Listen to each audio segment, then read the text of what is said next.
right, guys, welcome to Math Chat 26. Again, we are going to be working on the different topics that you have been learning on in 5th grade math.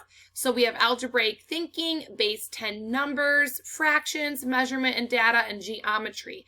I'm going to briefly review the problems in each one of these categories, and then I'm going to let you guys solve the rest on your own.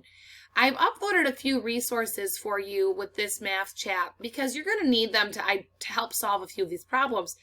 For algebraic thinking, it says write a numerical expression for the below problems and then simplify the expression. To help you guys with these problems, I've uploaded this resource for you.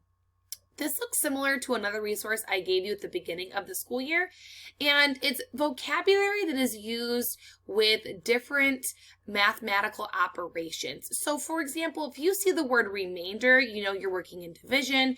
If you see the word decrease, you know you're working with subtraction. If you see times or groups of, multiplication, and then add all together, total means addition. So if you get stuck on these two problems for algebraic thinking, I feel that this resource would be beneficial to help you work your way through those problems. One tip I'm going to help you solve the first one, because when we're working on Google Slides here, we do not have the equation option to insert division signs. So I'm going to solve the first one with you. Just it has a divide operation, and I want to make sure that I help you guys with that. So it says multiply 6 times 3, then divide by 2.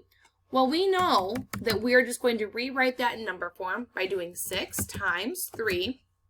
And for my division sign in this format, I'm going to use the forward slash. That also means divide by 2.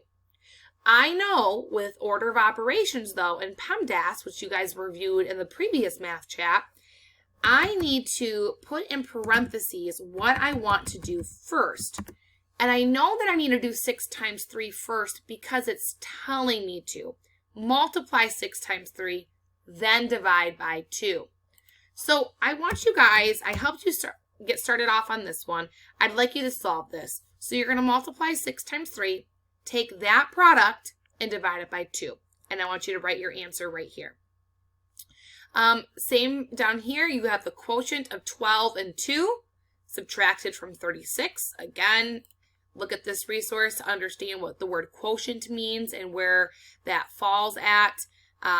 Quotient is the answer. Does it not even have it on here? Oh my goodness. I guess it doesn't. The quotient is the answer to a division problem. So I guess I'll help you with this one too. I apologize that that resource didn't have quotient on there. The quotient of 12 and 2 subtracted from 36. So that means the answer to the division problem of 12 and 2 subtracted from 36.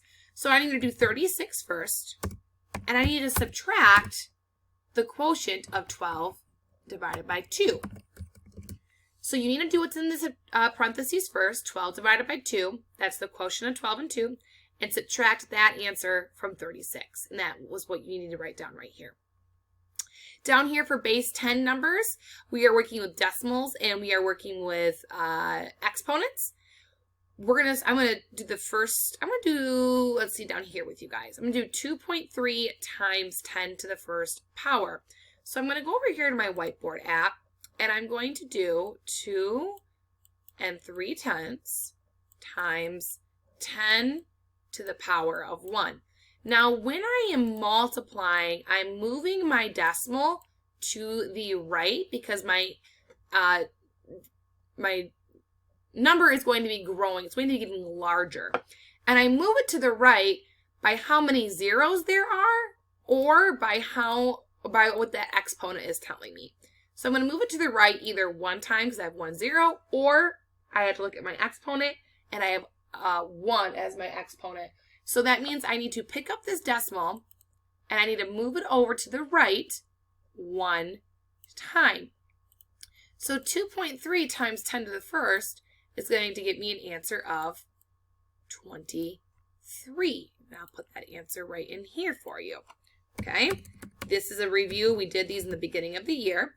Once you're done solving these, you need to write down what the pattern is that you are noticing as you continue to multiply 2 3/10 by powers of 10. Okay, Down here for fractions, James has 16 balloons. A fourth of his balloons are red. How many red balloons does he have? Okay.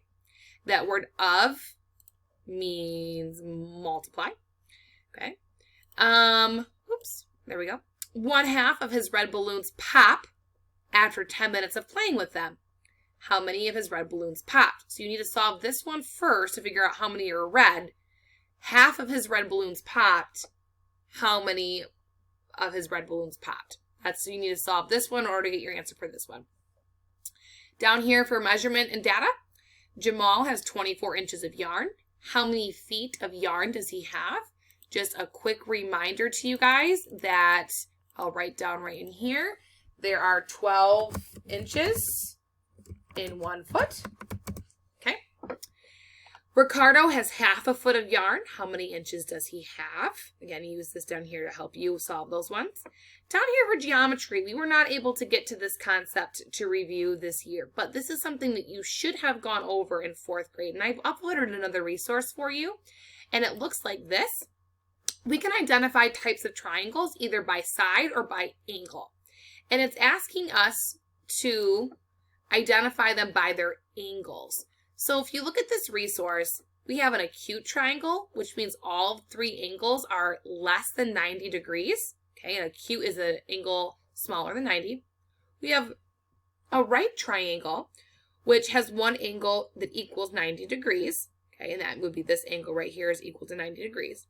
Or you have an obtuse triangle, where at least one angle is larger than 90 degrees. Okay, so this resource I've also uploaded to this post for you, and you need to identify what type of triangles these are. There's going to be an acute, a right, and an obtuse triangle.